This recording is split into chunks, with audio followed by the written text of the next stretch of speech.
And we're live. Welcome to Drink Spin Run, an RPG talk show. This is a special episode. I am Don Stroud. I have my co-host, Adam Muskevich. Hi, Don. How you doing? I'm doing great. I'm really excited about this thing we're doing tonight. Well, tell us what we're doing so our gorgeous listeners have an idea of what's happening.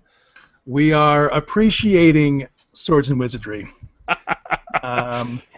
And it's an awesome opportunity to be able to do this. We have some awesome special guests. That's right, we do. So this is Swords and Wizardry Appreciation Day 2015, and this is the second ever Swords and Wizardry Appreciation Day, as far as I know. And the guy putting it all together this year is a good friend of mine, a local gamer here to Michigan, Ryan Thompson. Howdy, Ryan. How you doing? Hey. And also with us right now is James Spahn. James, longtime friend of the show. I'd say that, yeah. Yeah. James Spahn of Barrel Rider Games, a prolific publisher of material for Swords and Wizardry, specifically White Box. Prolific, wow. Yeah, aren't you? You're prolific, right? I don't know. I don't know if I'd say that. I'm just a dude, man. How much stuff have you put out lately? That's prolific. Yeah. I don't know, like 10 different little things and one big thing, and yeah. no big deal. You're like a pair of rabbits. I need Jason McCartan. How to do that.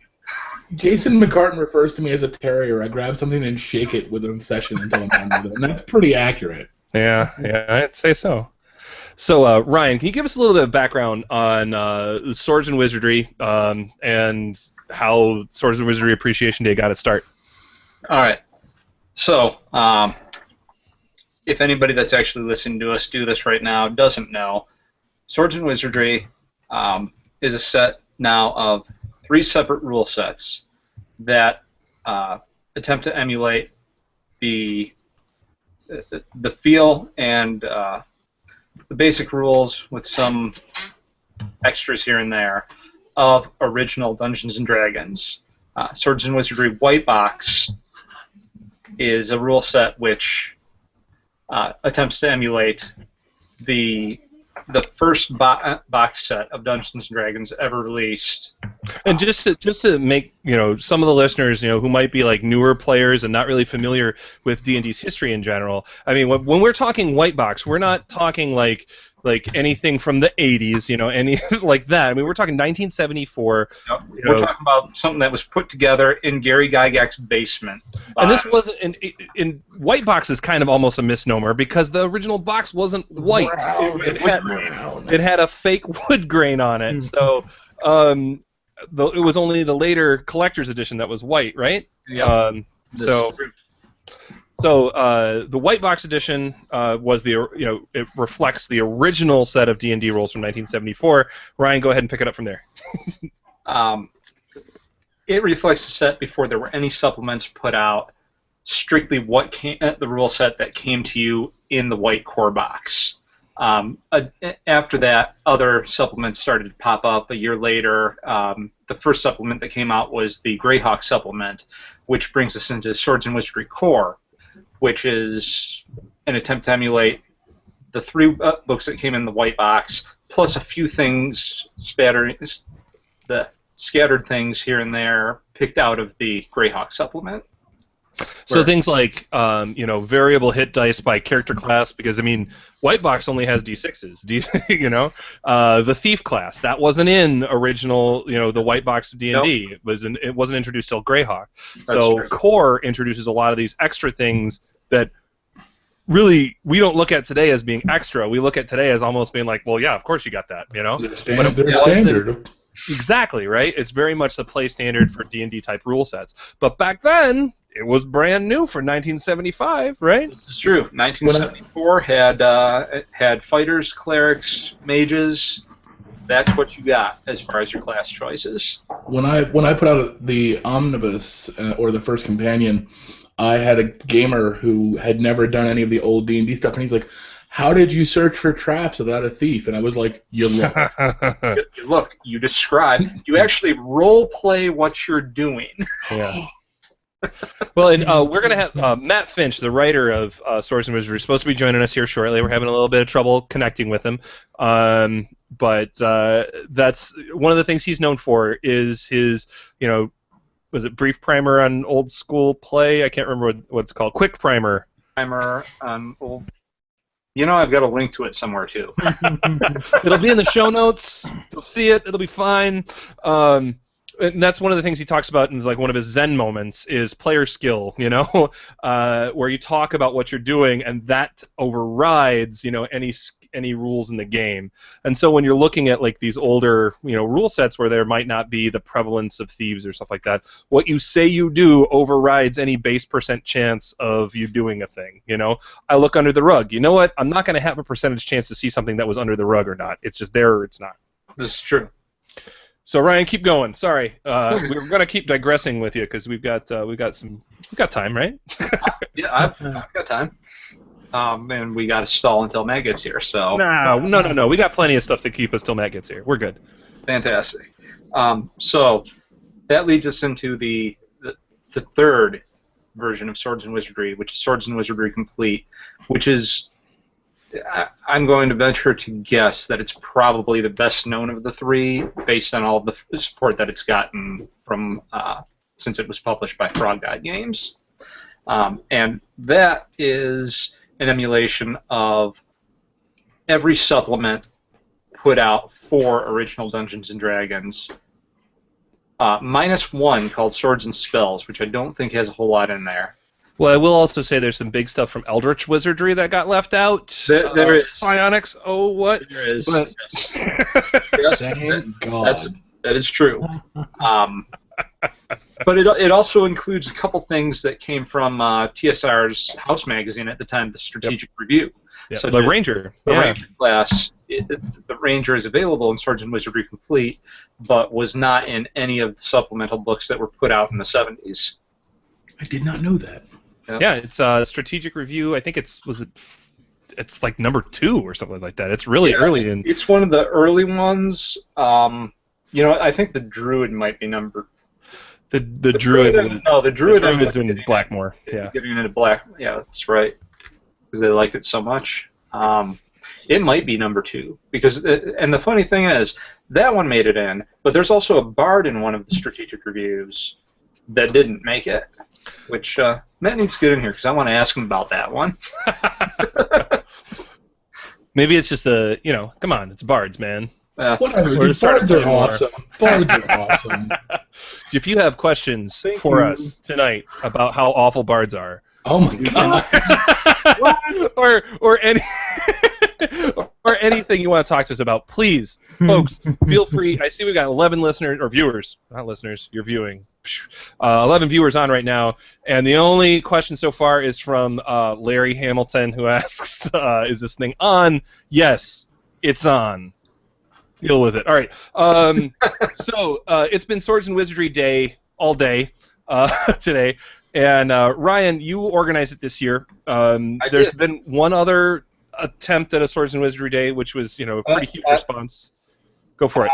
Quick update. I just got a message from Bill Webb. He says Matt lost power. He'll ping as soon as it comes on. Oh. Matt was actually complaining to me earlier that he was having a lot of issues with wind or something today that was knocking out his internet. So it's not just it's not fear of this public scrutiny that's keeping Matt Finch away. It's probably an act of God.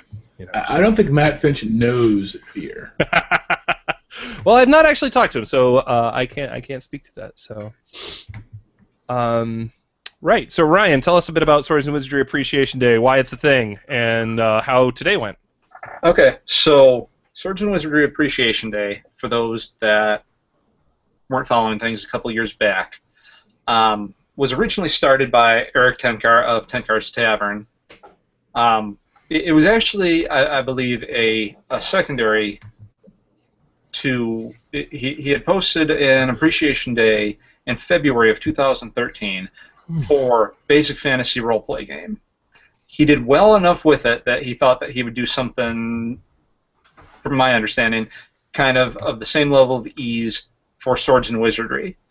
and it just blew up. He had over 150 people post blog posts, sales, etc., etc., to celebrate Swords and Wizardry. Mm-hmm. He was, as I understand it, dead tired after it, trying to chase everything because he didn't go at it from the same way that I've gone at it this year, where I tried to ease the work on myself, learning from that mistake. Well, I mean, at the time, if your one experience is with Basic Fantasy, I mean, no, this is not a slight on Basic Fantasy, but there's not as many people playing it as are playing Swords and Wizardry, or as many people writing stuff for it as you got for writing, for Swords and Wizardry. I mean, freaking Frog God Games. Yeah. It's a large publisher. They're doing stuff for Pathfinder and Swords and Wizardry, so you got like a dual fan base there, and so there's a bit of cross pollination that happens. You got, I mean, the first Reaper Bones, and weren't they giving Swords and Wizardry? They were giving away the PDF before the PDF was free. The PDF at that time I think was like $9.99 or something like that, and they were giving it away with the Reaper Bones. Yes, people can post questions in the. Sorry, James. Yes, the answer is people can post them on the Q&A app in the Hangout. It should be to your left. I'm an idiot. So you'll see that there's a little Q&A. Sorry. I got it. And so viewers at home too, totally, you got questions, let us know. So. We were somewhere before that. Yeah, we're totally going someplace. I don't mean to derail the entire Good job, podcast. James. Yeah. That's what you get for slighting bards, man. Next thing you know, you'll be bashing on halflings and I'll have to leave. Swords and Wizardry Day, the original one, was sort of, as I understand it, intended as a one-time thing. Mm-hmm. Nobody went after it to try to revive it last year. This year, I was actually talking with Matt Finch about something that I don't know that I'm supposed to talk about right now. Yeah, he started talking about making announcements, etc., and he started talking about making them on Swords and Wizardry Appreciation Day. I said, is that still a thing? And he goes, well, somebody should make it. I said, you know what? I'll make it a thing. Well, and all day today, all through my Google Plus stream, I've seen Swords and Wizardry Appreciation posts all day long. Yeah, like 50% of those are me hawking the thing. So, well, I mean, yeah, it is a lot of you, and I appreciate the reshares, Ryan. Thanks, man. But you're a pretty good publicist for that stuff. You're the guy putting it together. You know where everything is. So one of the ways that Ryan did things differently this year was everybody who was going to be posting something for Swords and Wizardry Appreciation Day, he had them send him an email yesterday, or he chased me down, for example. It's like, hey, are you writing something? Yeah. So I sent him links to the stuff. I hadn't even written it yet, but I made some links to things and sent those to him. Like, okay, just that is where it's going to be. So today, when the day hit, bam, there was a whole list of articles, for Swords and Wizardry Appreciation Day. I still, even with that plan, had to do numerous updates because people just kept flooding stuff on and getting their own things on because they wanted to participate after the fact and didn't have time to email me last night. So I was trying to grab stuff. Yeah, last I saw you were on update 4. I mean, it was pretty insane, and that wasn't that long ago at all. That's like official update 4. There were updates in between there, and then there was one guy, Alan Brody.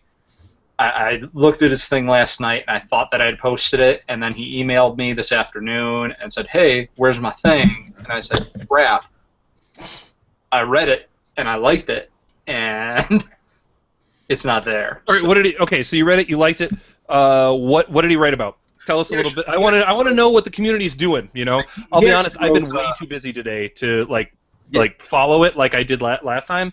But the only reason that I know what his was is because I got a chance to read it before today. There's a bunch of them I've only glanced at today because I was working and trying to do this at the same time. Yeah, I know the feeling. I was writing 3 blog posts, getting ready for this and working. So yeah.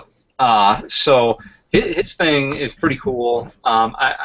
I don't want to give anything away. I think that people should actually go to his blog, give him the hits, check it out. But he wrote an Old Norse-inspired module, essentially. Awesome. And threw it up there, and it's really pretty badass, and I encourage everybody to go check it out yourself. He is... can't remember the name of his blog. Oh, hold on. We'll come back to that. We'll come back to that because we got a bunch of questions by now. Okay. So the first one is coming from Chris Arendt. That brings me to something else we have to do tonight. If it says something about the thing, don't say it yet. I don't see a thing. What Chris wants to know, this is directly for you, Ryan. He wants to know, do we get experience for watching this, Ryan? I assume he means by watching this, Ryan. Chris is my house artist, my tattooist, and he's in my Friday night regular game, which is not going on tonight because of Swords and Wizardry Appreciation Day. So, he showed up. Does he get XP for it? Yeah, maybe. All right, You're more liable to get XP for making the thing that you made me that we're going to talk about in a little bit. Right. Okay. Hey, get that thing ready so that when time comes, you can share it with folks. Okay. It's ready. It's actually. I'm not going to say anymore. Okay. Cool.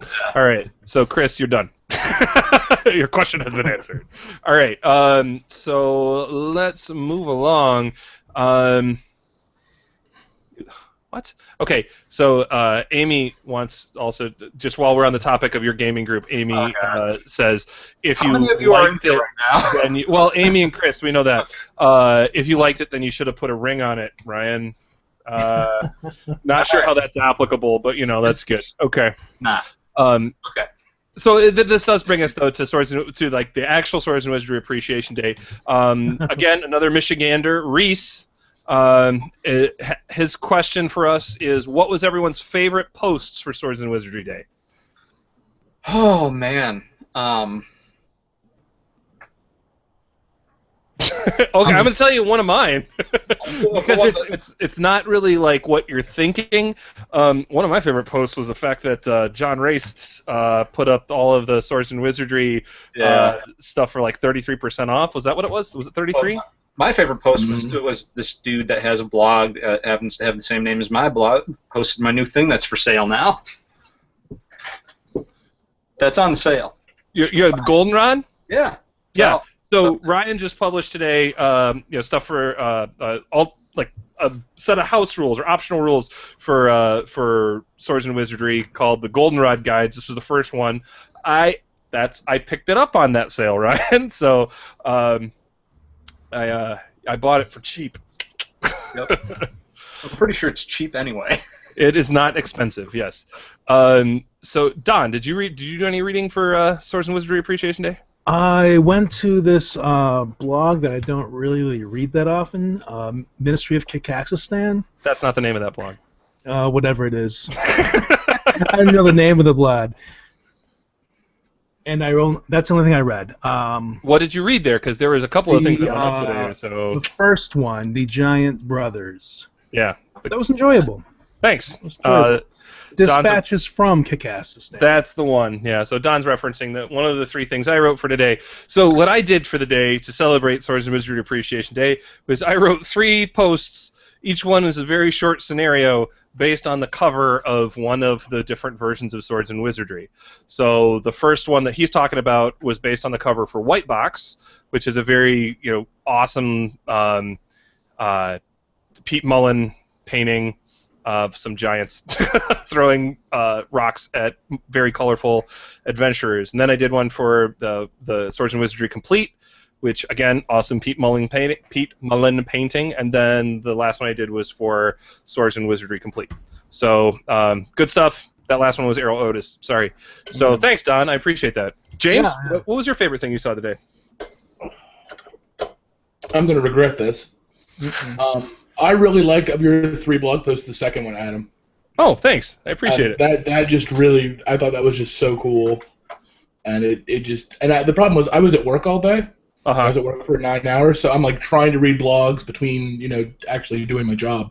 Yeah. And failing miserably at both. I was doing that and trying to answer email. It was fun. Oh my God. Well, Tenkar had approached me about, dude, you're like, kind of the White Box guy. Do you want to do Swords and Wizardry? I was like, no. And he was like, why? I was like, because I can't take off of work. I would have taken off of work if I was doing that. I couldn't have done that and gone to work. You're a madman. I think that I actually contacted you because I contacted him to find out. Mm-hmm. And I was you might be doing it. and so I didn't want to. I wanted to, and if I had the spare time to take off of work, I'd have done it, but it wasn't going to happen. Yeah. For me, there was no. I mean, I really enjoyed Adams because that's the one I remember reading the most, and that's not a slight to the blog itself or anything, but just the solid content. Like people were putting out adventures, and it was just like you could go on a one-day blog binge and have an entire campaign. You're just done and ready to go, and that was just really cool to see this whole community like swelshing together and just moving forward. It was really cool. Yeah, actually, Cassius Carl here reminds us that it wasn't just 33% off on D20PFSRD.com. Their Swords and Wizards. It's 40%. 40, yep. Yeah. So even better deal than I made it sound like. What's that, Ryan? It still is. If people that are listening want to go take advantage of that. That's right. It's until midnight tonight Eastern time, right? Yep. So you still have like 2.5 hours to take advantage of that. And you know what? If people go to gamersandgrognards.blogspot right now and go to the index of everything that was posted today, there are a whole bunch of companies that are offering cool stuff for good prices today. Well, while we're on the topic of cool companies offering good stuff, James, do you have any announcements? Do you have anything you want to tell us? Nah. Today, to celebrate Swords and Wizardry Day, I released White Box Demi-Humans, which isn't my normal White Box little 15-page pamphlet with a couple of new things. And until midnight tonight, that's going to be pay what you want.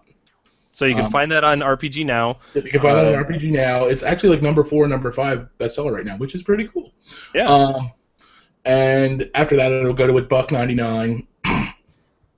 Other than that, man, really having issues. Other than that, I mean, I mentioned that I'm doing this little science fiction role-playing game based on Swords and Wizardry White Box, and I got a mild response to that being called, White Star. The general consensus I've got is shut up and write it. Yeah.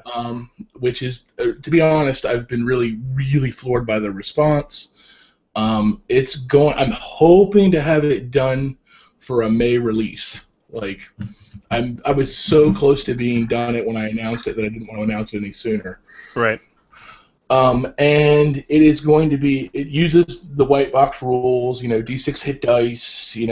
Ascending or descending AC, single save, all that kind of stuff. It is literally 100% compatible with Swords and Wizardry White Box with 0 conversion. You could have a spaceship land, take your fighter off, no change to rules.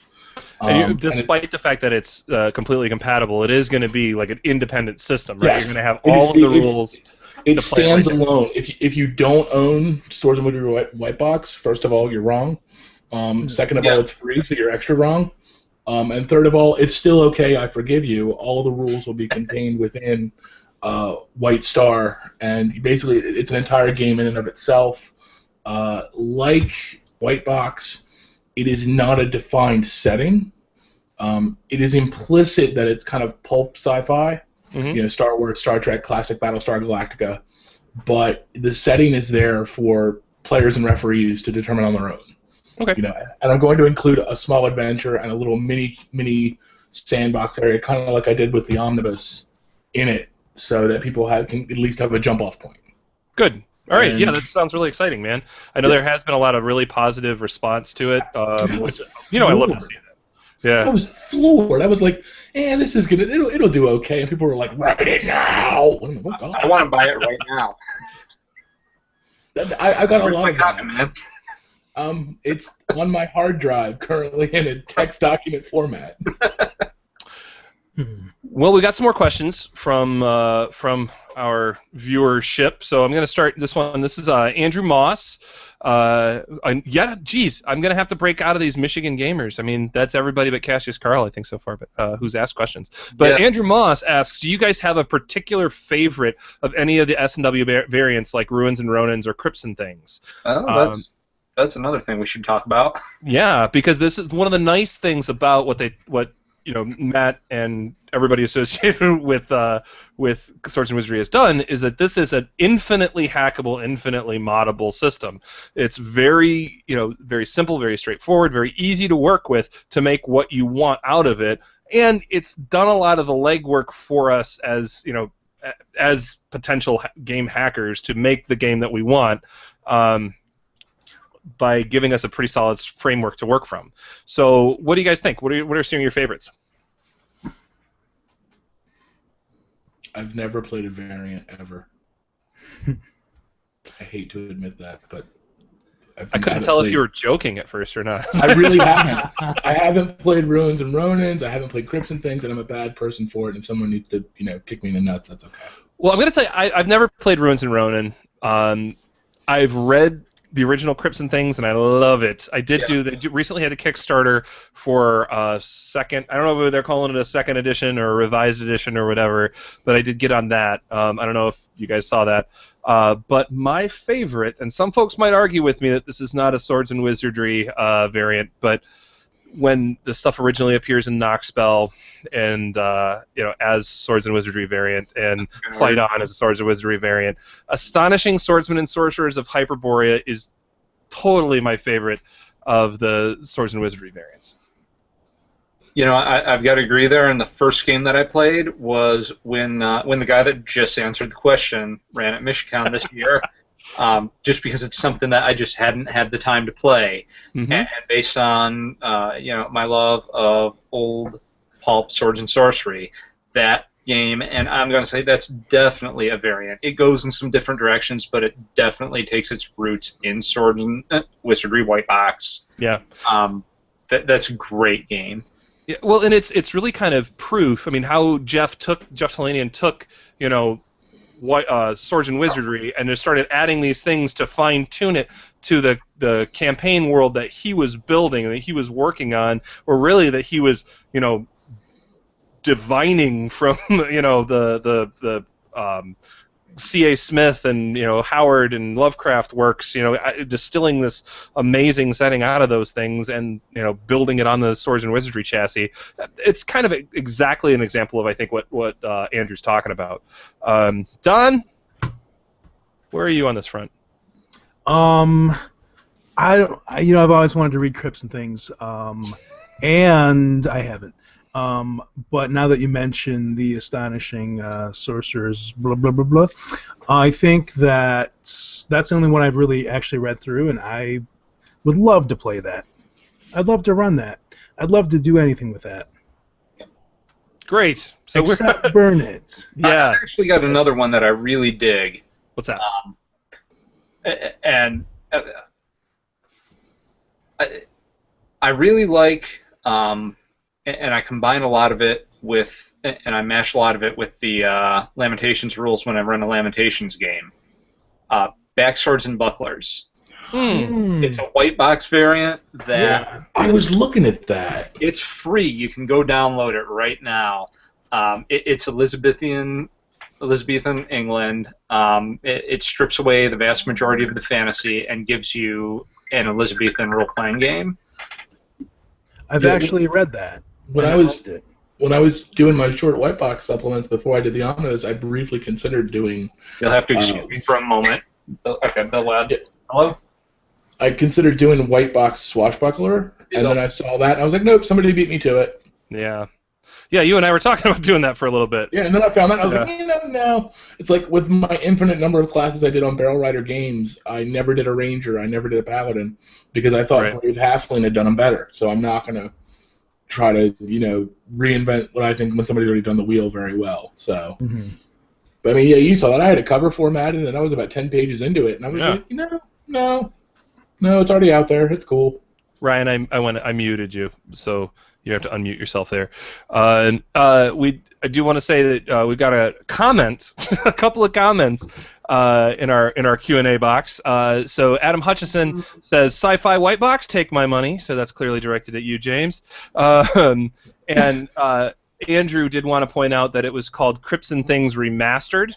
So that was the Crypts and Things new version that we were talking about. All right.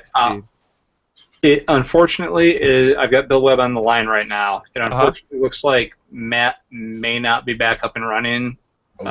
His power's still down. Bill has offered to jump in if we want him for anything. Yeah, we can take Bill Webb. Yeah, absolutely. I'm going to mute myself and let him know that he's going to have a link coming. Okay. And then let me know when to send it to him. All right. Okay, so keeping on with the broadcast here. So yeah, okay. So we've also got a link to the back swords and bucklers. We'll put that in the show notes. Let's see. All right. So tough question. We ready for a tough question? Yeah. Probably not, but go ahead. All right. So this again comes from Cassius Carl. He asks, any thoughts on a cohesive, simple, organized play system for Swords and Wizardry? For example, you play through 3 adventures, say James' most recent Swords and Wizardry White Box adventures, and you level. I don't know. It depends on the scale. Are we talking organized like across a con, across like RPGA style organized? I mean, I think he's kind of talking more just generally, you know, like. Yeah, more like general. I'm guessing you probably mean like a primarily like internet-based, you know, since that's where a lot of gaming gets done these days. Yeah, it is. It is. Because we all grew up. Well, here's my thoughts on that. Honestly, I'm a big fan of the Flail Snails conventions. If you don't know about the Flail Snails conventions, there will be notes. There'll be links in the notes later on to talk about those. But what that is basically kind of a gentleman's agreement that what flies in one guy's game can fly in another guy's game. Now, it is more for games that are less like motivated by like OMG gets all the treasures and the loots, but that's fine because you know we're not really talking about games that are like that anyway. But primarily driven by games with simpler mechanics, much like Swords and Wizardry, where you can take a character from one guy's campaign and bring it to the next, or rather just I'm running in James's game today, tomorrow I'm running in Don's, but I've got the same character throughout, So well, and the mechanics between say Swords and Wizardry and Labyrinth Lord are similar enough that you can bring it in and with almost a seamless transition. Yeah. At least in the table play. It works fine. I think Baramay's Open was Flail Snails, but I can't recall specifically. But I mean, people had stuff from all over the place in that, and it was fine. Yeah.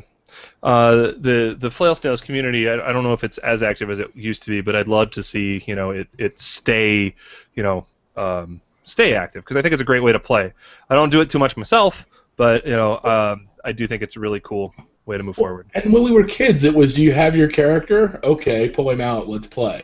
Yeah. And that harkens back to that. Mm-hmm. So we do have one incredibly incisive question from Eric Tenkar. He wants to know, why is James beardless? And this is a question. Don't have beards. This is a question that has plagued man since I first met James. So. And let's see here. Reese has a question. How did each of you originally find out about Swords and Wizardry? This comes back to the previous question. I was... The beard one? Yeah, actually. Well, Eric asked it. Yes, I shaved my beard off and Swords and Wizardry fell out. No. Hey, thanks for shaving your beard. That's awesome. Yeah, I didn't know.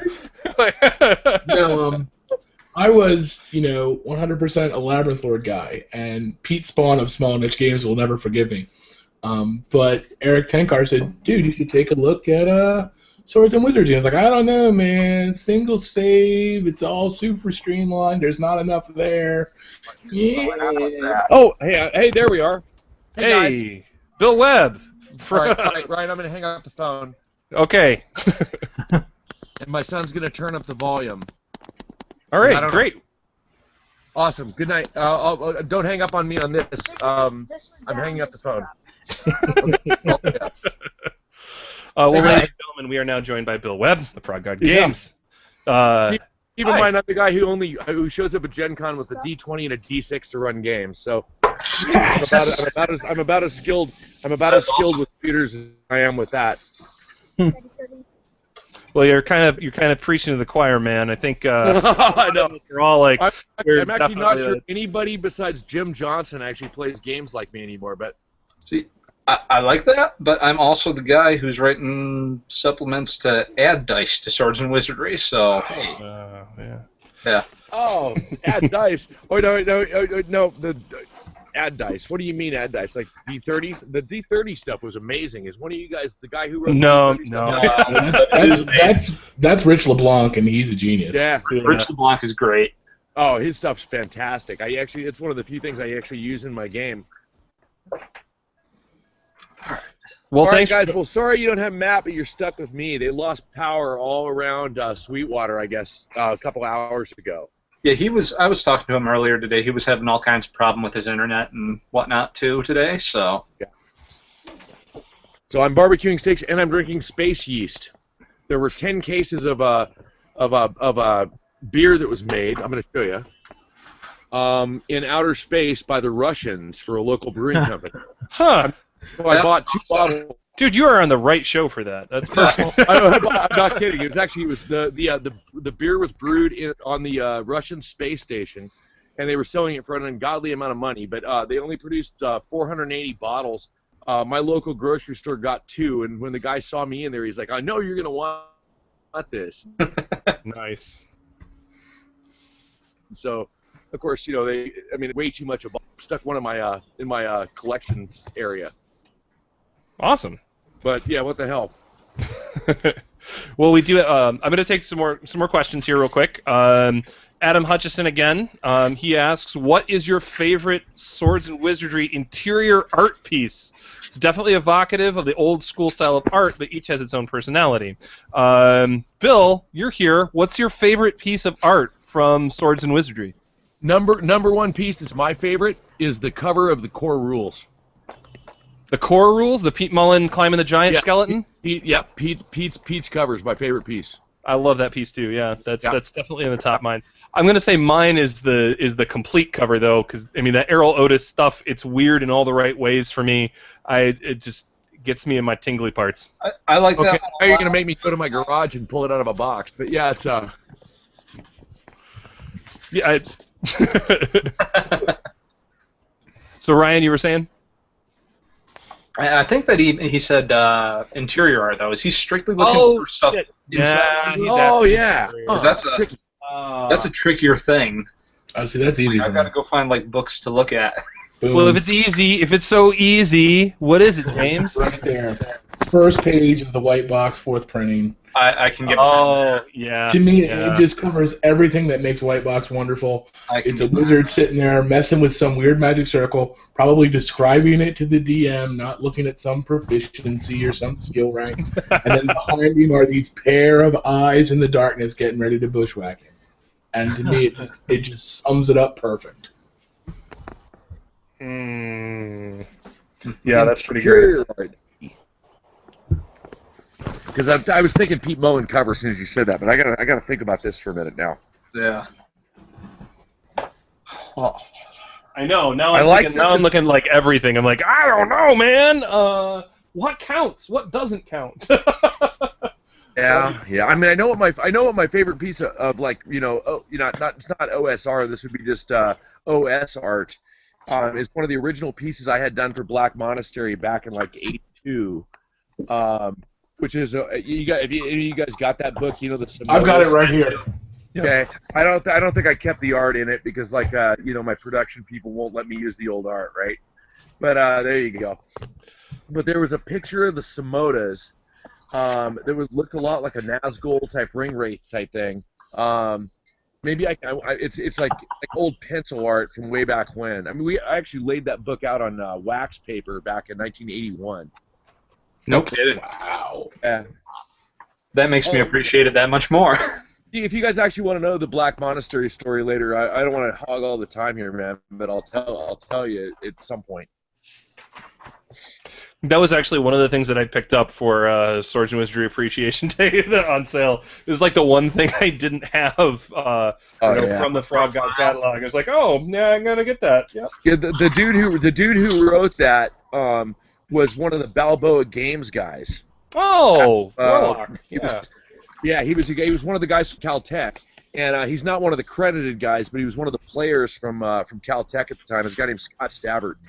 and he's the dude. He's the guy who taught me how to play D&D. Oh wow. Yeah, yeah. And he was about 4 years older than me. We started playing together in about 76, 77. I was in 9th grade, I think, and he was like, he was a senior, and or he might have, yeah, he was a senior. He was still in high school, and then he went off to Caltech. He became an aeronautical engineer, and wanted to fly the space shuttle of all things, which is hilarious considering the beer I'm drinking. But he got himself in some trouble with a drill sergeant when Whidbey Island was still open, trained pilot. Officer and gentleman and all that shit. Sure. But I was the editor of the school newspaper, and so we were able to actually, I guess at least clandestinely, use their facilities to do a book. And so we put that thing together. The original version of it, I think there's maybe 2 or 3 copies still in existence. I think we made 15 of them, sold maybe 10 of them to the local game store, and then like a couple friends of ours got them. And then one of the dudes on the Aseum, Mark Shipley, and I happened to live like 10 miles from each other, knew each other from the Aseum, didn't know we lived 10 miles from each other, and he married Scott's sister, and so he had a copy of it.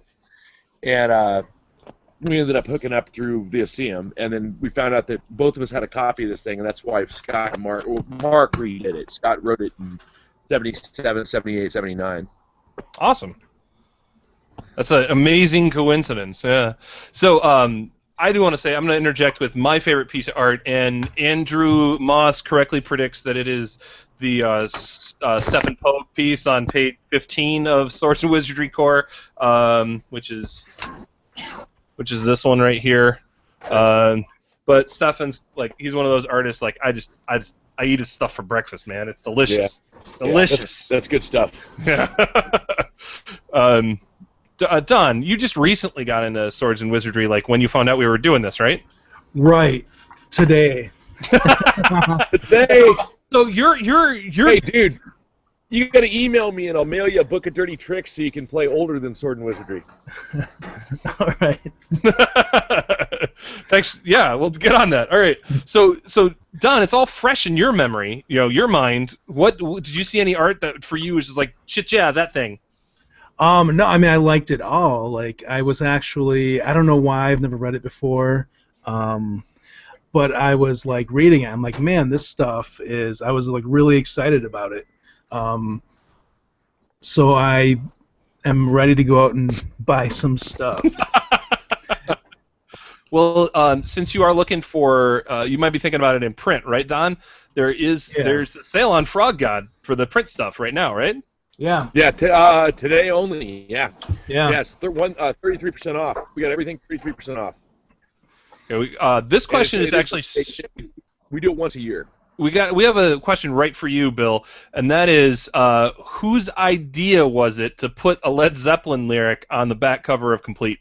That's Finch. Even though I wish I could take credit for it, because I would have probably put. I mean, I probably would have. I probably would have too, but Matt and I are like 6 months apart in age. Actually, I think I'm older. Yeah, it was Matt's. I can't take credit for that. I put a lyric on it.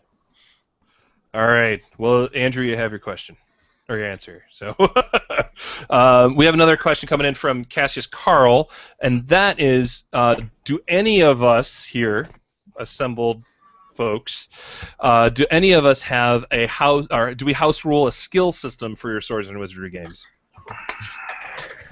So, James, go for it.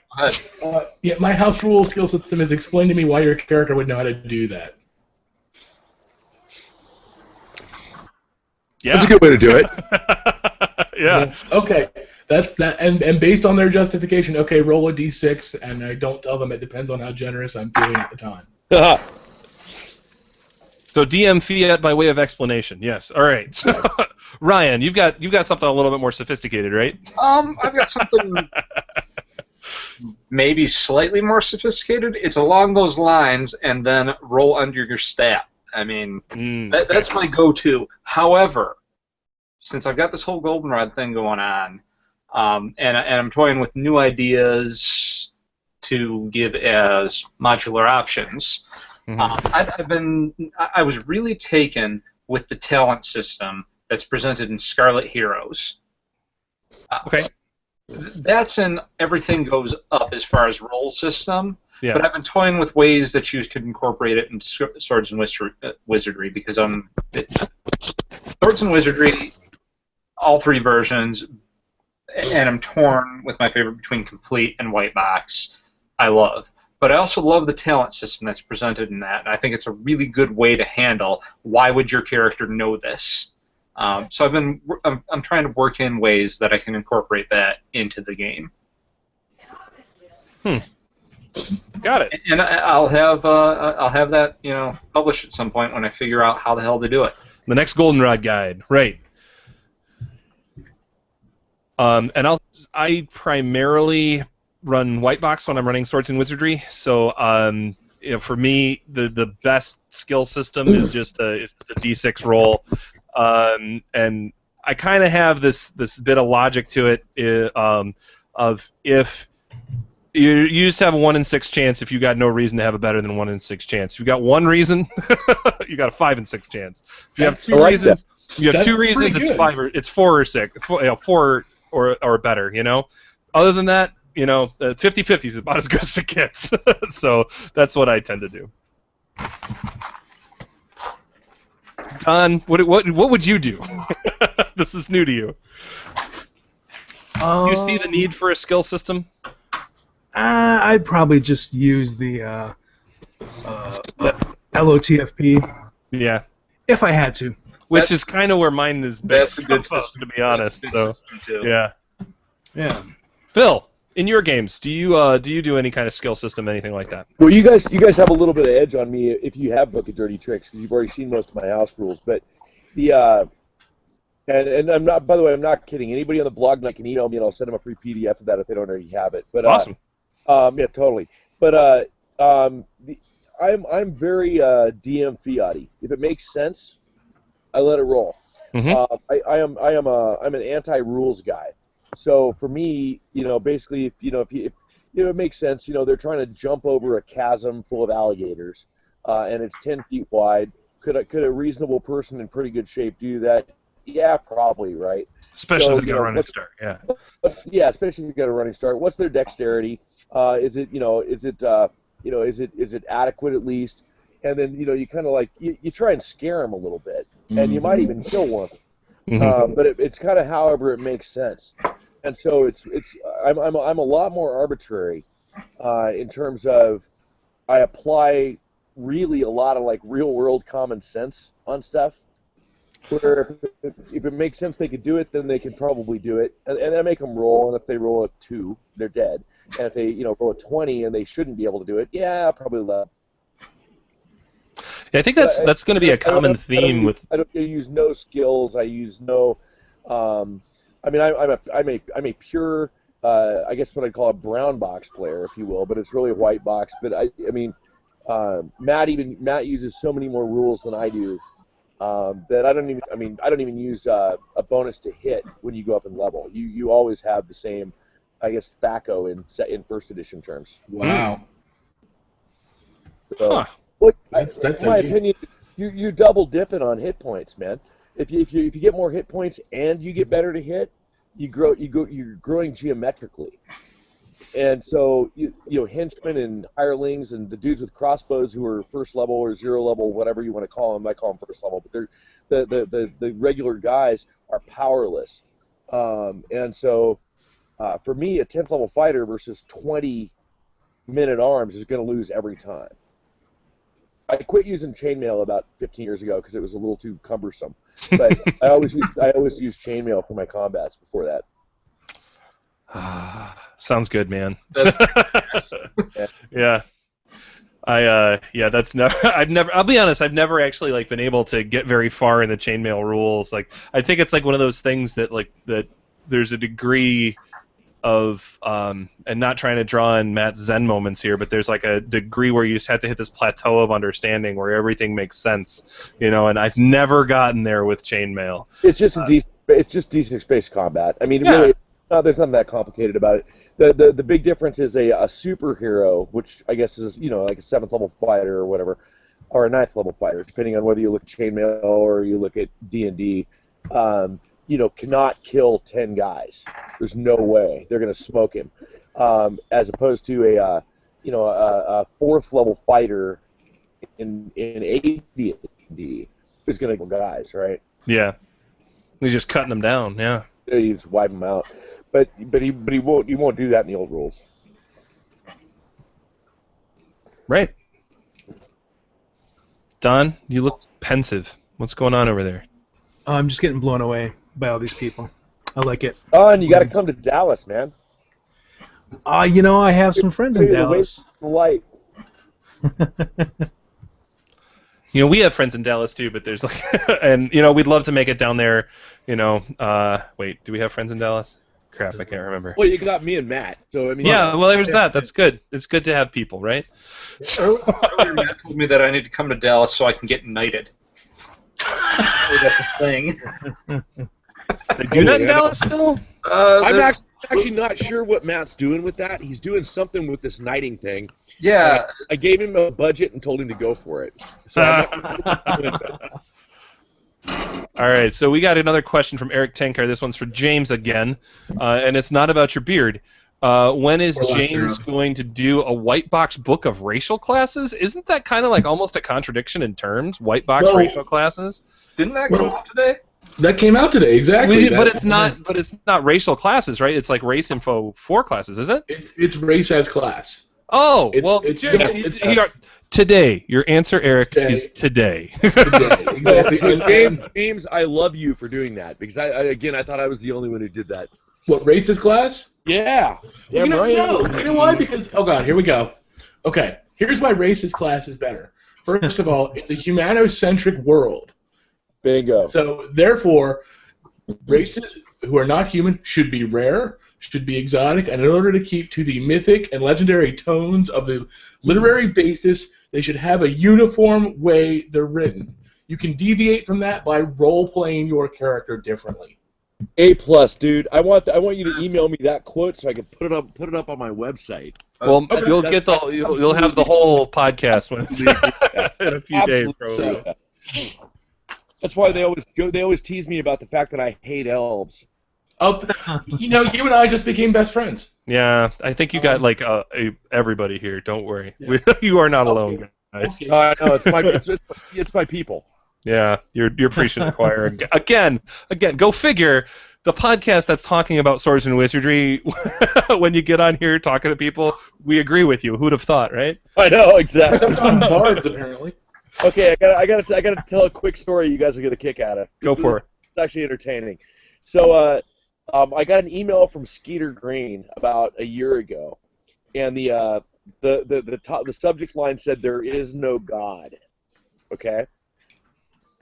And he sent me a quote from a forum talking about how a guy was asking what feats he needed to take so his gorilla animal companion could reload his guns for him while he rode it. And it was like, wow, you know what? The fact that you asked that question gives you that fucking my opinion. What now? I missed that, but okay. I'm so glad those aren't the kind of games that I play. I'm gonna say, if it becomes appropriate in a game that I'm running for there to be a gorilla that reloads guns, you know what? You got it. Like that's a Mars theme or something. I'd rather Lion had that. Makes sense. We're gonna play Arduin. Would you like a white box Arduin on Mars, Ryan? And your freaking white ape is gonna reload your Franks revolvers. Right. Totally, man. It was just like, oh my god. But yeah, the subject line of "There is no God" because apparently it's doable. What? It's doable. Okay. That actually works. In the game system, you can actually do it, and that was hence the subject line of "There is no God." I had dinner tonight with a friend who I haven't seen in a while, and he's from an old gaming group of mine, and he hit me with this nugget that I just kind of lost my shit when he said it. He said, "Yeah, apparently Pathfinder's popular." It is. No kidding. No, I know, right? All right, like we know that. Thanks for telling me. But that was and it was awesome that he said that because it's like that's great that you didn't know that. That's so good. that is kind of refreshing. That's awesome. Yeah. You know, I gotta say, I'm glad those guys roll dice. It's a great. I mean, we make a lot of money selling Pathfinder books, right? Yeah. And about 3/4 of our company, including one of the major partners, are pure Pathfinder guys. Yeah. I've played it a couple of times. It's not my gig. And at least they're rolling dice and not like clicking buttons. Right. Yeah. This is true. But the fact that their monkeys are reloading their guns is that one kind of got me. The thing about those games, I'll say, is they open up the world of role-playing to people that don't have the same sort of imagination and drive that people that are playing Swords and Wizardry do. Well, let me rephrase that because I think that I think they're a decent hook for folks who are used to all of like the crutches of modern gaming. You know, they're used to all of the customizability stuff. In a lot of ways, I look at it kind of like as a good entry point for folks who then can, kind of move on to like realize that all of these trappings of games are not as essential for gaming. Like, why couldn't we just make that up? There's no reason why you couldn't. Just That's make that exactly up, how I got my group to go from Pathfinder to OSR gaming. I said, give me 3 sessions. Yeah. If you don't like it, I'll never ask you to play again. Yeah. Since then, they've been like, this is awesome. My little girl wanted to learn how to run games when she was about 10, right? And I mean, she grew up like, one of her first experiences with gaming was like literally, I dumped her on Gary Gygax at Gen Con one year to babysit for about half an hour because I had to go meet with fellow writers. And so she's been around for a long time. She's 13 now. And she wanted to learn how to DM. She was like, I got to learn how to DM, Dad, And I was like, all right. And I bought her a Pathfinder beginner set. And I said, when you master this, I'll teach you how to DM Sword and Wizardry. And she did. And I did. And she's formidable, man. I mean, she'll scare the shit out of you. She kills everything. I think she has a perfect 100% kill record. I've got some hilarious video of her like wiping a party out with Hollow Bones at PaizoCon a couple of years ago. Nice. But it really is. It's a good learning system, and that you're absolutely right, man. It's easier to learn because they tell you how everything's supposed to work, and so you don't have to figure it out. Yeah, I do think that was one of the fun things about learning to, DM back in the day too. Was like we were flying without a net, man. Like we didn't like. There's like the best example you got of how to run stuff, like that section in Moldvay Cook where like Black Dougal dies. We're supposed to kill guys. Huh? We're supposed to kill guys. That little bit of realization of how it was supposed to go, because there weren't. I mean, the examples of play. I mean, for me at least, I didn't have older people that teaching me how to play. It was all just divining what was going on from, consulting these tomes. That was it. So on the topic that we're on right now, we got another question, which is that this is kind of a general old school question, and it's how would you sell an old school game to someone who thinks whose D&D experiences or gaming experiences is all like 3X or Pathfinder, 4E, whatever. Don, you've got some experience with this, don't you? No, because I don't hang out with anyone who's played 3.0 and beyond. I mean, really, like the dudes I play with, we've always just played 1E, AD&D, That's pretty great. So Ryan, I know you've got a lot more like playing in store experience and building gaming group experience than Don does here apparently. Right. How do you sell old school gaming and Swords and Wizardry to the folks, to like the newer gaming generation?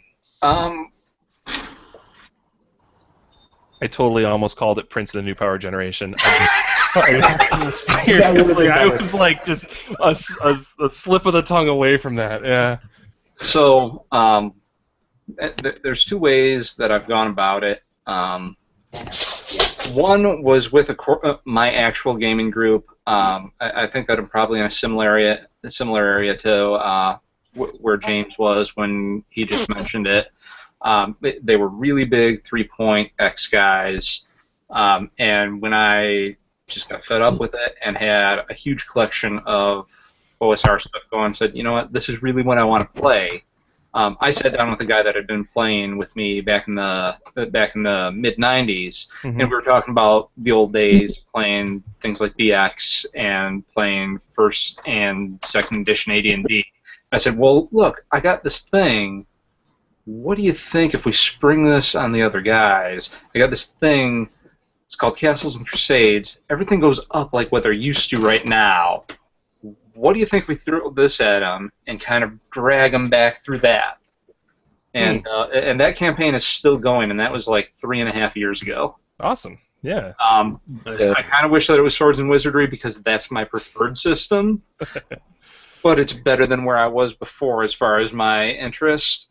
Right. For grabbing onto new players that have no experience and I don't game with regularly, I try to use the selling point of what you're doing right now.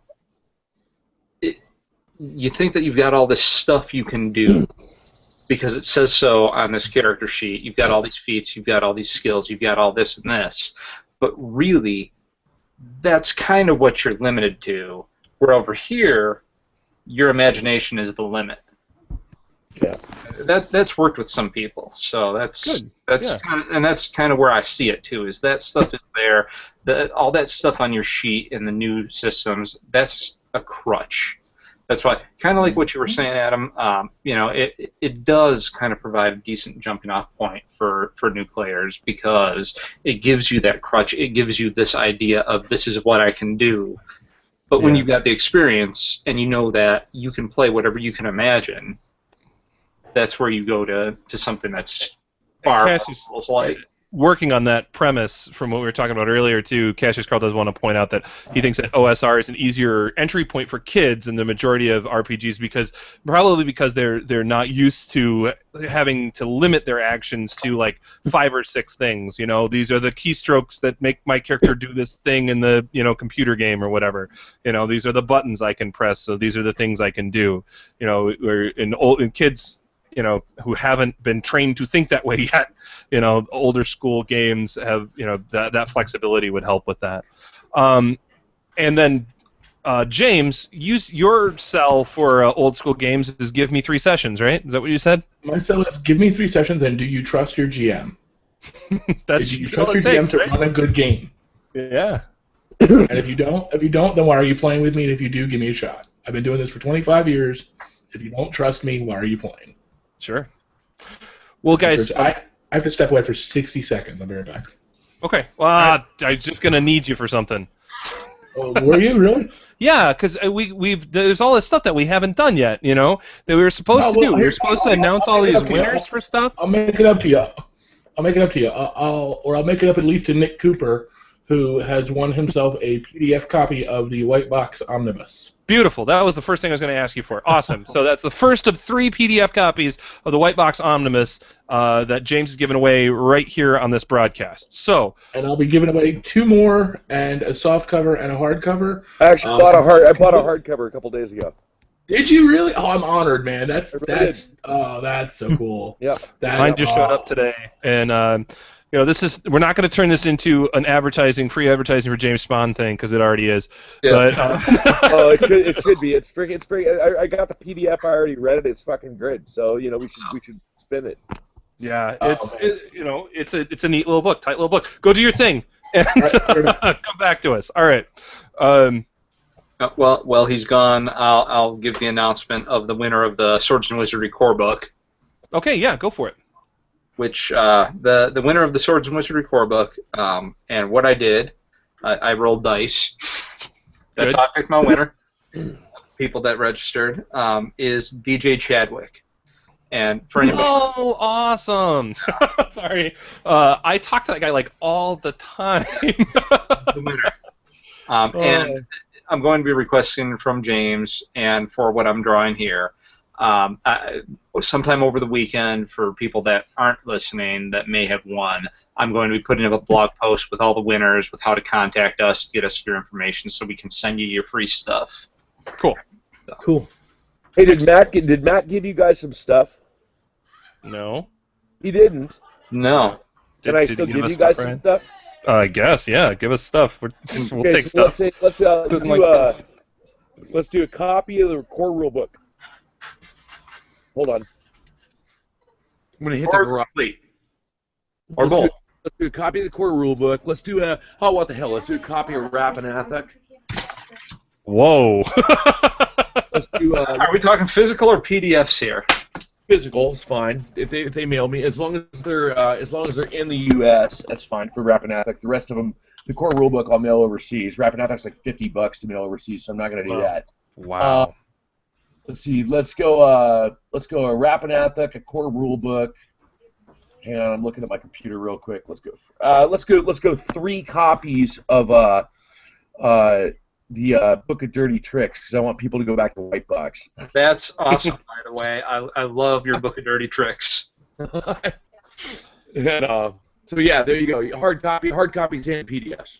They get both, because I'm still not as you guys have noticed, I'm not much of a computer guy, so the PDF thing boggles me.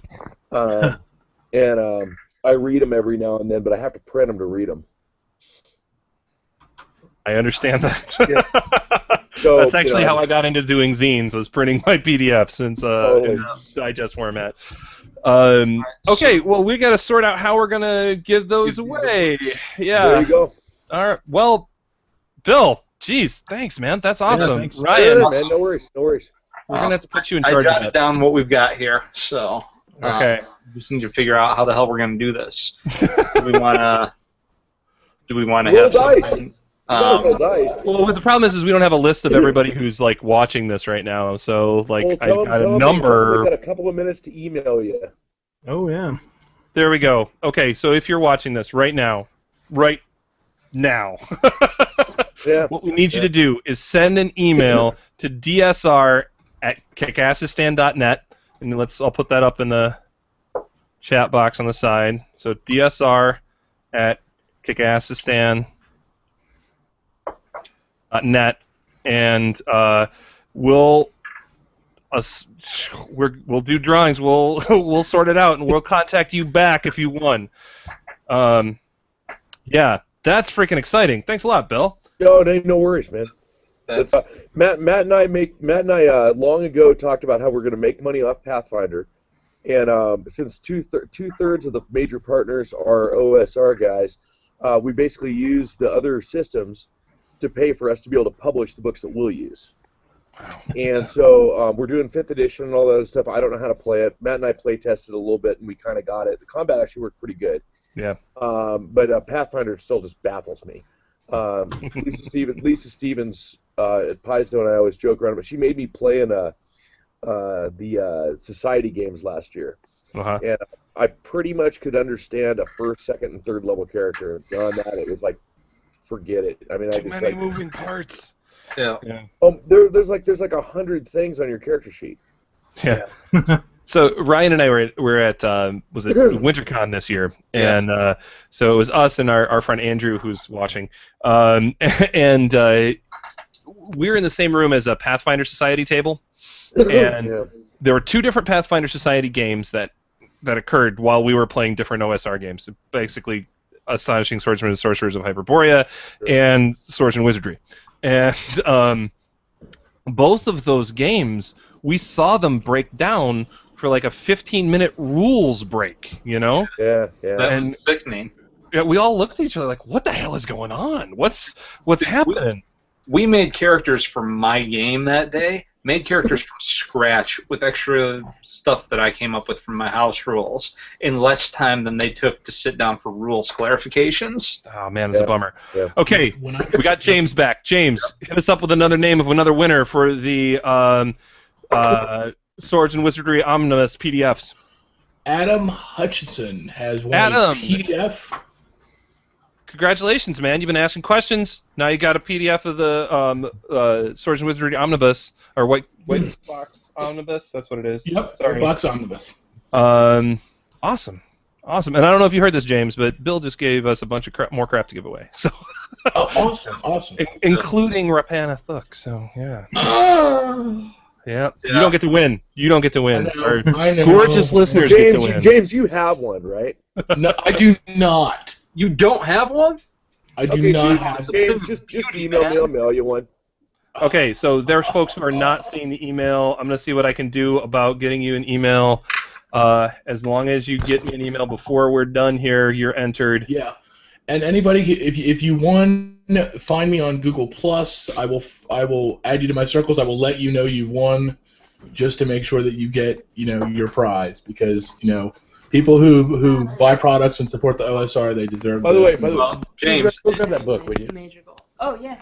Hey guys, it just so happens by strange circumstance, It should be down there now. Okay. that my bookbinder, who's doing, those of you who saw our Kickstarters, remember the nuclear edition thing that was like $2,500 for the metal book? Yeah. You can't really see it well, but it weighs like, it's hurting my arm. Everybody listen. It's actually engraved at a blacksmith. It's not done yet. This is the first pass on the cat. But she actually happens to be here. You can't, and this is not doing it justice because I got shitty lighting. But the metal rivets in the steel cover, and by the way, it's like a serious steel cover with the back lip. And it weighs like, I don't know, 9 or 10 pounds. Anyway, this is the first pass on this thing, but you can see the cat from the Sword and Wizardry thing. She's going to do the Hydra window. Awesome. Yeah, that's a home defense system right there. Yeah, I was joking about it. It's a +3 mace. Yeah, at least.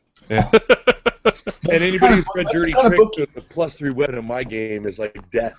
But that's the kind of book you pull out as a prop and say, "This is what you see sitting on the altar."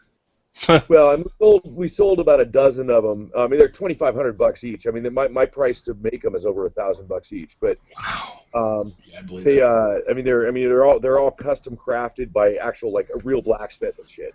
It's not. I had to make sure I could make enough money on them that Matt and me and Greg each got one for free, type thing.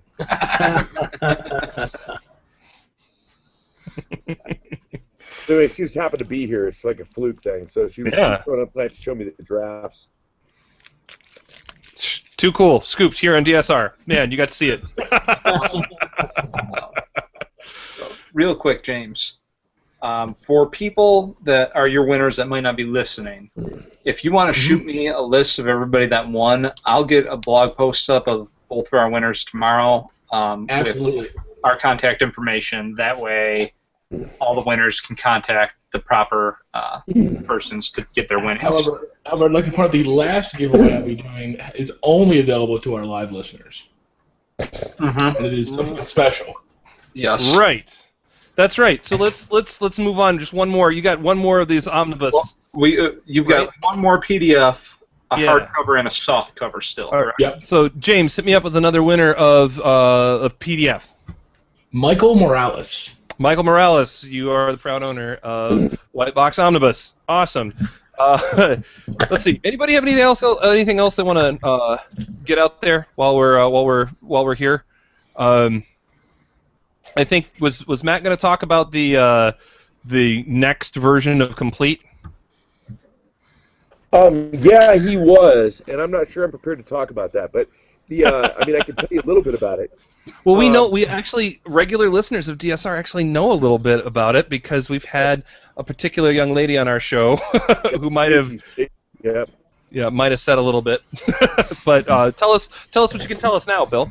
Well, what I can tell you now, we were approached a few months ago by Stacy, and she's an OSR gamer, right? Yep. Her concern was that there wasn't enough female participation in all of us old farts doing this stuff, and wanted to know if she could get involved with us to do a female-produced book, a book produced with a production team of all women, and made sense to me. I mean, keep in mind, my gaming group is 3 teenage girls, That's awesome.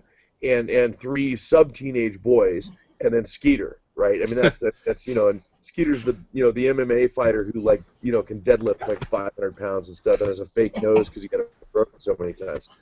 So it's one of the things with the company is my daughter Jillian is being kind of groomed to take over the company when I finally retire here in 5 or 6 years.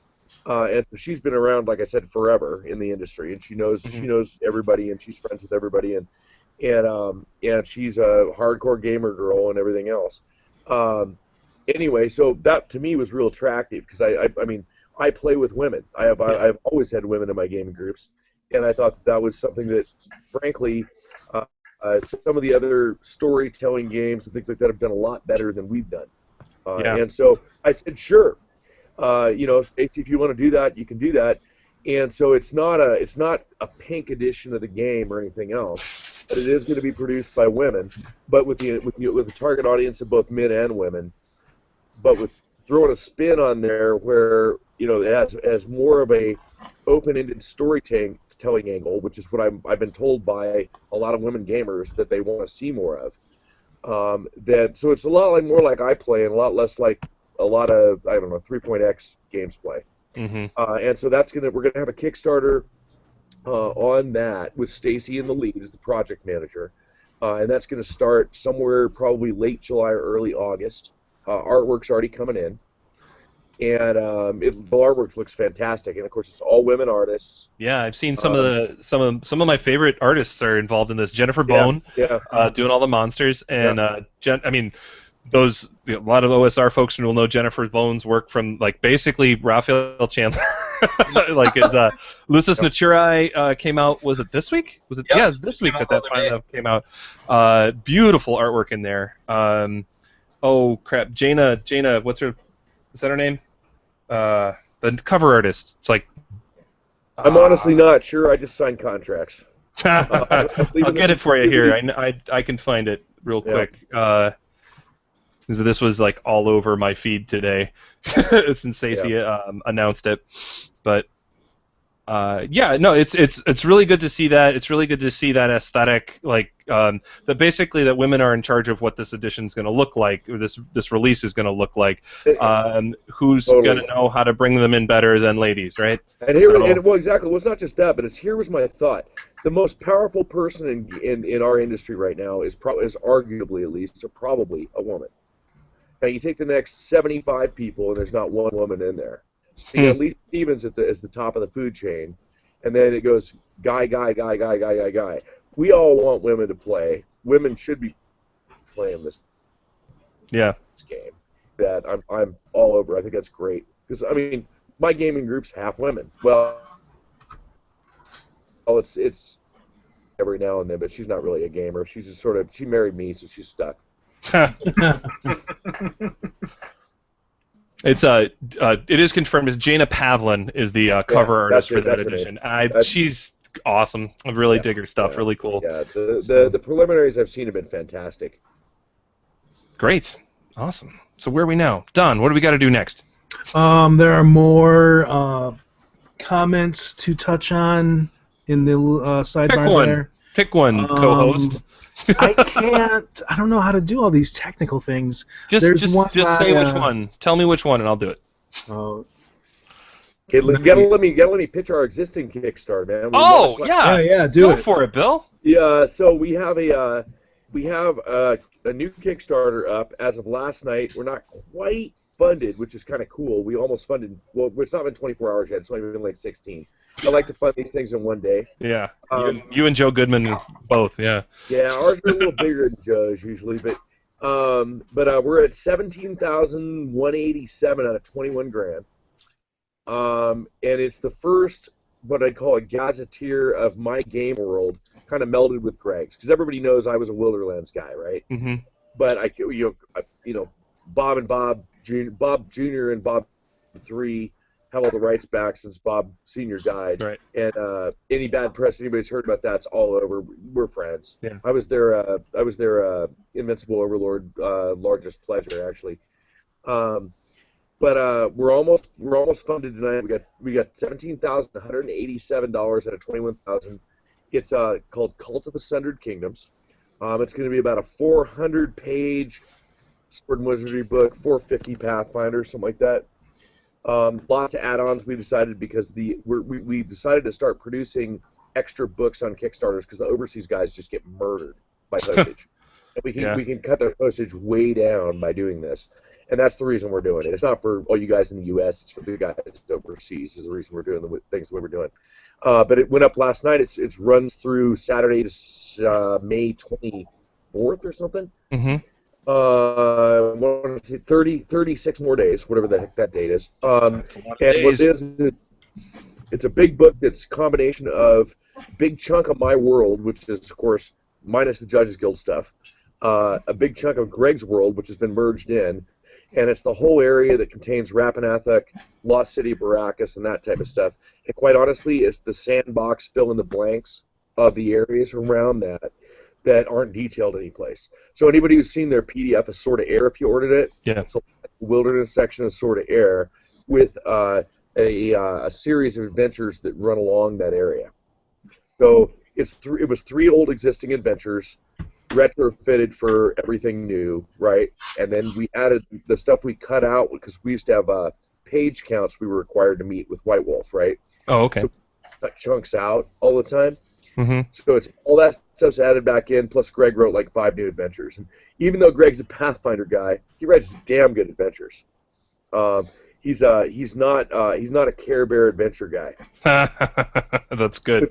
Which doesn't make him unique, but he's not writing for mythic rules, right? Right. So anyway, that's basically it's not really a pitch, but go check it out. See if if folks are online, go check it out. See if it's for them. And the thing that's really cool on this, and I think the boys are ready to kill me for this, was I got a vellum map of the Sword of Air stuff that we did for the nuclear books. The big. I'm in for one of those. One's coming your way, man. They'll be weeks. And anyway, so I got one. I got the test copy, and I saw it. Decorum prohibits me my reaction. But to suffice to say, I went out and spent a few $100 and framed it. It's hanging on my wall right now. I'll show you guys in a couple of seconds. But after that, I asked him how much it would cost me, because the vellum maps were they were like $75, $80 each to make, right? Mm-hmm. And so it was like, okay, I can't actually sell that because the price point's too high. But I'm about to flash one of these things here after I move my guitar so I don't break it. But this is the first framed vellum map that you'll be seeing in a little bit. It's nothing short of spectacular. So what I did was I went and spent a few $1,000. Matt and Greg just about killed me, but I made a couple hundred copies of the vellum map of the area around Rapanathuk. And so I was able to make it so we didn't have to mark it up very much, so I can sell it pretty cheap, and we put that as an add-on for this thing. And that's I got my ass chewed for that one. But it was so cool. Yeah. The only thing is I would advise anybody who buys a vellum map is don't leave it in the sunlight. Get within 10 feet of it because it smells to high heaven. Well, it smells like burning lamb fat. So because it's lambskin, right? So, but it is maybe the nicest single item we've made are these vellum maps. They're beautiful, and they really you stick them in a white background and a picture frame, and they're awesome. So Bill, for you, yeah. I got a. This is not really a question. We got a statement or a request. Okay. A request from the viewing public. Andrew Moss says, "Dear Bill, please reissue Hexcrawl Chronicles, but give them distinctive covers this time. Love, Andrew." Okay. What do you think? I can address that. One is you can get them right now on Drive-Thru RPG, most of them anyway, as pods. Mm-hmm. The reason for that is that I live in a very humid, wet area near Seattle, okay? And so the soft-cover books just don't hold up, and I end up throwing like half of them away because they we can't store them. Even with the dehumidifiers in the warehouse and all that other fun stuff, it just doesn't work very well. Right. Thirdly, the stores won't buy them. So I quit making them. That's why we're only doing hardcovers at this point. Lastly, the reason we had the same cover on all of them is because covers are, $500, $700, right? So unless people want me to charge $15 or $20 for these things, I couldn't do it. And I don't like charging a lot of money for books. I mean, we're expensive because I have textbook binding on our hardcovers. Yeah. So, something like Slumbering Czar, for example, even though it's a Pathfinder book, I mean, the binding on that thing was like $16, right? Now, that being said, you can go beat it with a baseball bat and it's not going to fall apart. Right. I want to do it, to speak on that. I hear a lot of people bash on Frog God for prices, and the binding alone is exact. I bring it up every time. Like, you can look and see these solid bindings. These books are going to last decades. Yeah. Well, and then there's folks who don't even understand that. Yeah. No, I've got my copy of Monstrosities right over there. Nothing's ever going to happen to that thing, I don't care what kind of punishment I put it through. It's going to endure. I've got my copy of Axe, right? This is a game I play, every other week. My copy of Axe is split in the spine. I got pages falling out of it, and it's only 2 years old. You know what I'm saying? Yeah. Is that ever going to happen with my copy of Monstrosities, my copy of Swords and Wizardry? No. Well, if it does, you can call me and I'll send you a new one. I mean, actually, here's a Frog God story. So how I picked our printer was I knew I had to produce Slumbering Czar after we did that, like, our own little fundraiser crowdfund thing that we did like 5-6 years ago.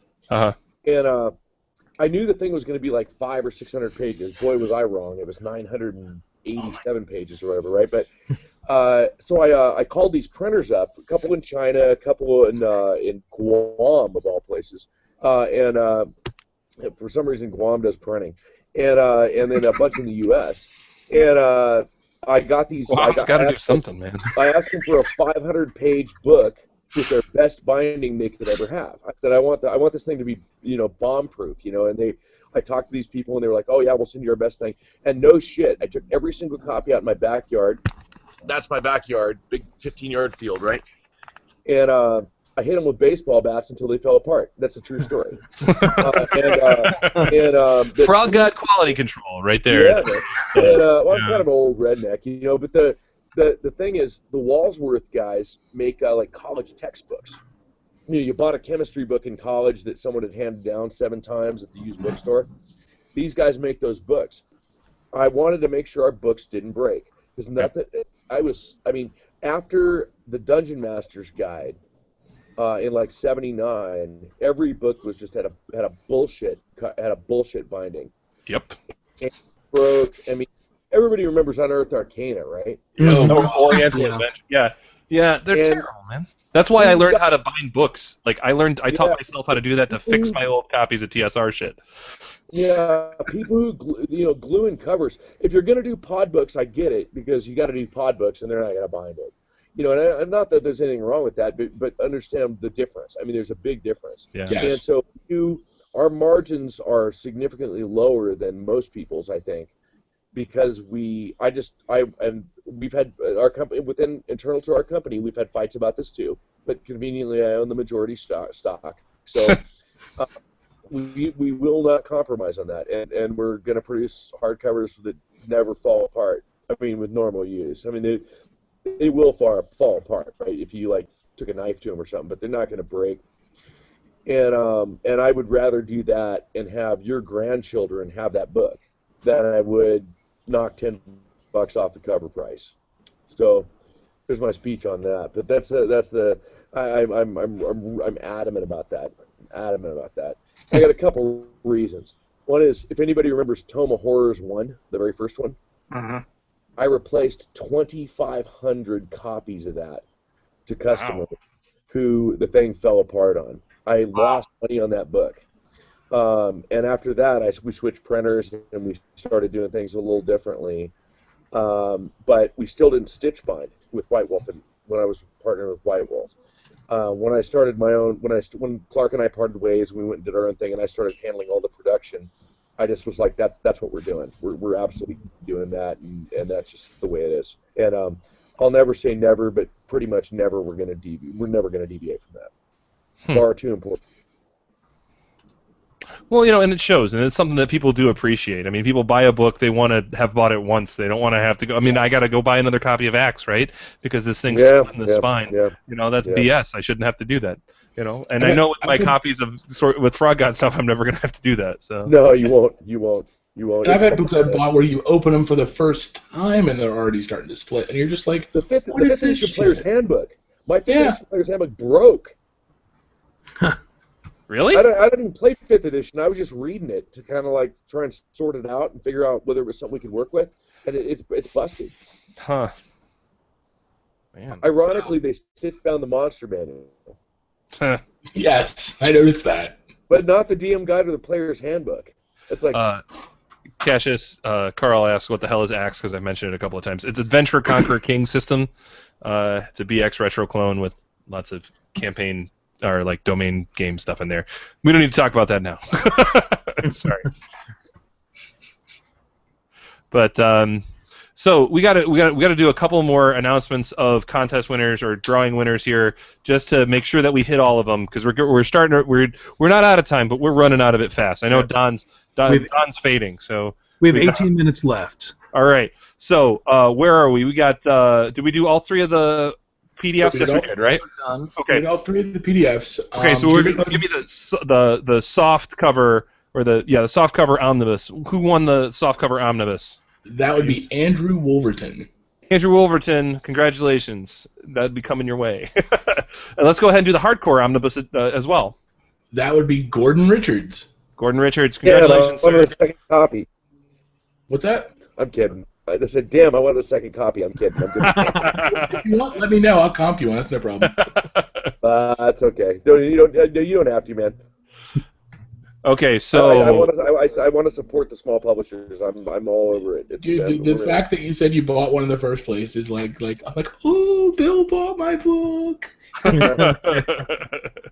That's pretty awesome. Yeah. All right, and James, you have a special super secret giveaway or contest that you wanted to do. He kind of previewed it with us, so I'm frightened by how this is going to go. So let's find out.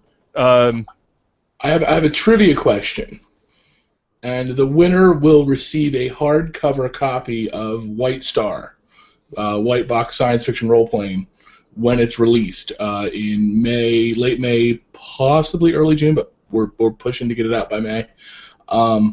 And the trivia question is a science fiction trivia question, and anyone who can, the first person in the chat, you have to be listening live and submit it through Q&A, who can tell me, in the original Flash Gordon comic strips, I should say. Oh, yeah. What sport did Flash Gordon play?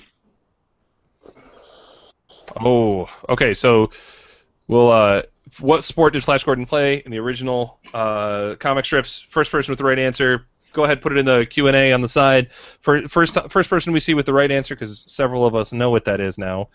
Yes. I had to tell you guys what the answer was. Thanks, James, posing us this question. Like, hey, how hard is this question? Is this hard enough? Yep, that's hard enough, James. I think it's kind of too easy. No. Well, the sad part, Reese says it's football. It is not football. Yes, you're thinking of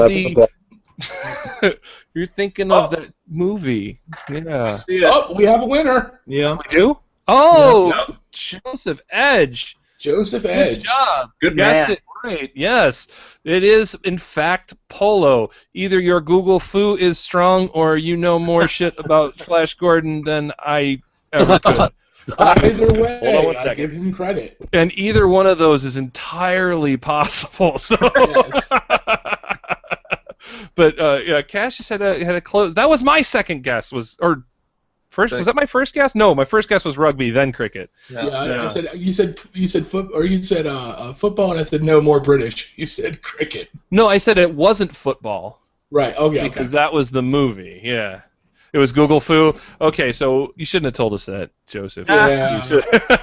I don't think any less of you now. I promise. It's fine. No. Yeah. But we'll. James, you're gonna contact him about that, right? Joe. If I don't contact you in 24 hours, hit me up on Google Plus. I will take care of you. Cool. And I'll throw in a PDF with it. All right, and I'll work out the stuff with the other drawing things. For just a reminder to get into the drawing for all of the stuff that Bill mentioned earlier, send me an email at dsr@kickassistan.net. You should see that on the screen in front of you, and we'll get that rolling. So, Swords and Wizardry, it's awesome. We appreciate it today. This is kind of like a gamer holiday, you know. In this case, it only comes twice a year, but it should be a more regular thing, right? Because I mean, it's gonna come once a year for the foreseeable future. I've already kind of made the announcement and have a small group of people that want to help me next year to make it bigger and better. I mentioned to Matt that it might be better, instead of holding with that original date of the 17th, no matter what day that falls on, make it like the third Saturday of April. Yeah, something like that would be a good idea. Working, therefore, I won't be trying to work and do this, and and then some of us can collaborate and do something really awesome for the day next year. Okay, so let's talk about the future of Swords and Wizardry real fast. Bill's mentioned a couple of things. Obviously, Frog God is going to keep putting out the stuff that they're putting out. They're going to do more modules. They're going to do more campaign setting stuff. They're going to keep putting out this material in this high-grade format. Ryan, yeah, what's the Swords and Wizardry release you most want to see in that next year? Not necessarily, not from Bill. What do you want someone to do? I think what I want done is kind of what I'm currently doing. Okay. However, with the announcement that we got from James today, I want White Star. Go frickin' bad now. This thing has to happen. Amen, brother. Yeah. I could say this: it's standalone, 7 new classes, starship combat rules, cybernetics, aliens, creatures. It's the real deal.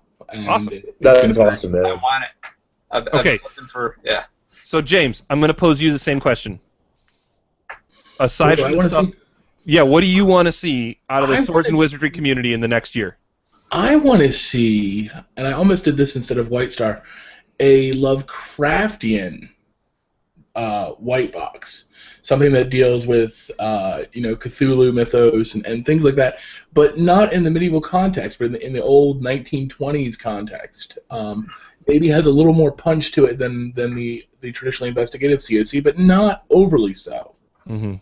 I think that would be really cool, and make it integratable with Swords and Wizardry, so that way you can seamlessly slip in the mythos in and out of your game very easily in a very vivid and tactile sense.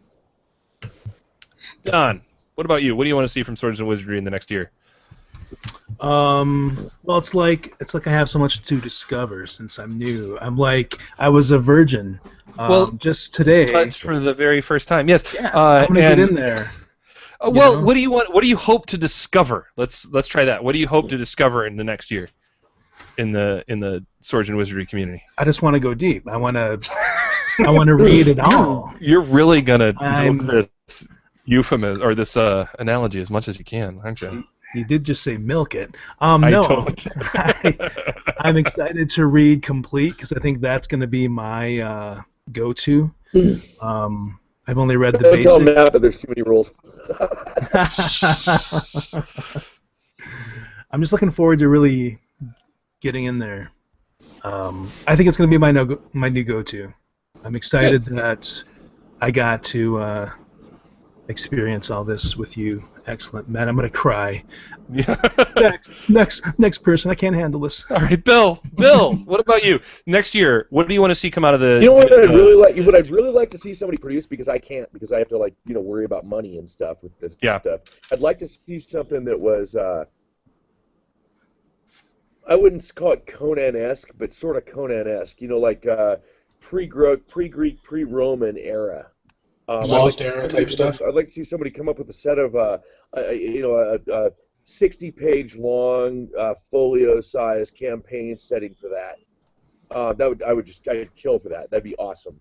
And challenge accepted. And James, man, you're the guy to do it. I'd like to see something that was, pre-Iron Age.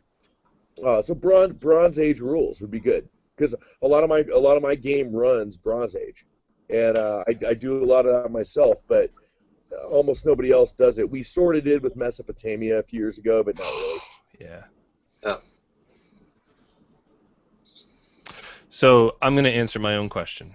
Bill, I'm kind of with you, because a lot of my stuff lately has been skewing more like Bronze Age or even like Neolithic. Yeah. I recently got into Glorantha, pretty heavy, and I want to see something kind of Gloranthic. Is that an adjective? With the Swords and Wizardry, with the White Box basis, because I do like White Box gaming the best out of the Swords and Wizardry. That's just my flavor. And even when I'm not playing White with Swords and Wizardry White Box, I'm still probably playing some kind of White Box game. So that's what I want to see. I want to see something that's a little bit more, like you said, a little bit more Bronze Age, maybe even earlier than Bronze Age. I want to see. Not quite, Jeff D's Cave Master, but not that bad. But my son freaking loves that game, by the way. Oh yeah, he just loves Cave Master. Yeah. I had Jeff D give me the hard sell on that at Grand Con this last year. It was pretty entertaining. Yeah. So, well, do we have anything else we need to talk about, gents? When we get out of here momentarily, if you haven't had enough of this, you can jump over to Happy Jack's RPG podcast. They're also doing a Swords and Wizardry flavor podcast today. It'll be on in about 8 minutes, 11 p.m. Eastern Standard, which is 8 p.m. Pacific time. Yep. Have them send me this stuff if they can Google Hangout it. Just because Matt can't make it. So, by the way, Matt's wireless phone is dead now, so he's out, and he's got no power. So, I'm happy to go up if they want me to. Thank you so much for filling in for Matt. You were everything we'd hoped you could be. I'm just a drunk old Irish gamer, guys. Exactly what we wanted you to be. Yeah, that's exactly what we wanted you to be. Yeah, it was perfect. Yeah. Ryan, thanks for putting together Swords and Wizardry Appreciation Day this year. Good luck next year. Really happy to participate in this, so thanks for asking us, to do it. James, must be a great idea. Yeah, this is a lot of fun. You guys are a lot of fun. I like hanging out with you guys. We should do this more often. Totally. Yeah. James, one of these days I'll figure out how to run online games. I mean, Matt says he does that, and you guys know Undead Viking. Yeah. At all? Yeah. Yeah. He converted recently from Pathfinder to S&W, by the way. Oh, did he? He was going to order a bunch of stuff a couple weeks ago, and I told him not to. I said, wait till today. So he did. He ordered everything today. But he's a big fan of ours since we started back in '99 or whatever, doing 3. I was a big fan of the old Necromancer stuff. Yeah. and now he's converted, man. He's a Sword and Wizardry player. He does the whole, anyway. There was some point to this a minute ago. I've had a little bit to drink, but if those fellows want me on there, I don't know them or anything, but if they want me on there because Matt can't make it, let them know, and they can ping me on this address. All right. And then Don, since you're the local Virgin hooker here, drop my email as hit the Necromancer email instead of the Frog God email, because the Kickstarter's live right now, so we're getting hundreds of emails right now. So hit me at necromancergames@yahoo.com, and I'll drop you some stuff. All right, cool. Thanks, man. You bet. Well, thank you all for being here. I really appreciate it. Don, my lovely co-host. Thank you. I'm glad you're excited about Swords and Wizardry. Thanks for coming with me on this journey into Swords and Wizardry awesomeness. And most of all, I want to thank you, our gorgeous listeners and gorgeous viewers. Thanks for being here. Everybody have a wonderful evening. Happy Swords and Wizardry Day, everybody, or Appreciation Day, everybody. Have a good night. All right. Yeah. James, keep up the good work, man.